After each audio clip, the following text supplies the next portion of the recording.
Dünya sevgisi kardeşlerim insanı basitleştirir. Dünya basit olduğu için basit olan dünyaya gönül veren adam zamanla kendisi de basitleşmeye başlar. Olayların hakikatini görmez. Dünya sevgisi insanın gözünü kör eder. Biraz önce örneklerde de söyledik ya, Allah azap etmek için adama, imtihan etmek için bir vesile gönderir. Ama dünya sevgisiyle kalbi dolmuş olan adam onu Allah'ın gönderdiği bir nimet zanneder. Kendi helakına sevinir, kendi celladına aşık olur. İlahi kad terakemeted zunubu ve ma zalet bi gafletiha'l kulubu ve ma zalet bi gafletiha'l kulubu. فَخَرَجَ عَلَى قَوْمِهِ ف۪ي زِينَتِهِ Karun, bütün süsüyle, ihtişamıyla beraber kavminin arasına çıktı.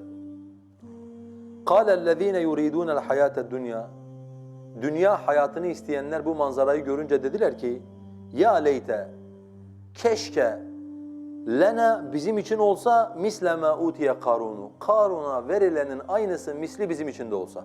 Allah bize de şu ihtişamdan, şu zenginlikten bir şeyler verse. İnnehu lezu hazzin azim.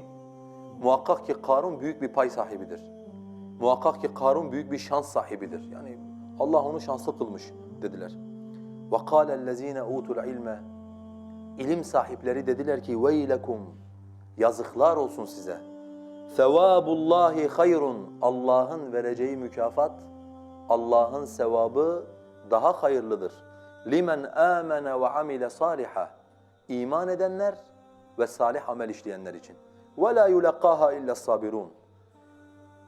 Bu güzelliğe sabredenlerden başkası kavuşturulmaz. Veya bu güzelliği sabredenlerden başkası öğüt olaraktan almaz dediler. Şimdi Karun kardeşlerim bütün ihtişamıyla çıktığı zaman toplumun arasına düşünün işte Karun yanında ordusu, arkasında binekleri böyle kavmin arasına çıktılar. İnsanlar hemen iki kısma ayrılıyorlar. Dünya hayatına gönül vermiş olanlar ehli dünya vay be diyorlar. Keşke Allah Karun'a verdiğinden bize de verseydi de. Çünkü Karun'a büyük bir pay verilmiştir diyorlar. Dünya sevgisi kardeşlerim insanı basitleştirir. Dünya basit olduğu için basit olan dünyaya gönül veren adam zamanla kendisi de basitleşmeye başlar. Olayların hakikatini görmez. Dünya sevgisi insanın gözünü kör eder. Biraz önce örneklerde de söyledik ya, Allah azap etmek için adama, imtihan etmek için bir vesile gönderir. Ama dünya sevgisiyle kalbi dolmuş olan adam onu Allah'ın gönderdiği bir nimet zanneder. Kendi helakına sevinir, kendi celladına aşık olur. Yani Allah mal verir helak olsun diye adam mala aşık olur. Kendi celladına aşık olur adam. Niye? Çünkü dünya basittir kardeşlerim. Dünya hakirdir, dünya alçaktır. Dünya kelime itibariyle de bu anlama geliyor zaten. Dünya denaatten geliyor. Alçak, değersiz, kalitesiz anlamına geliyor. Kaliteli olan şeye gönül veren adam kendisi de kaliteli olur.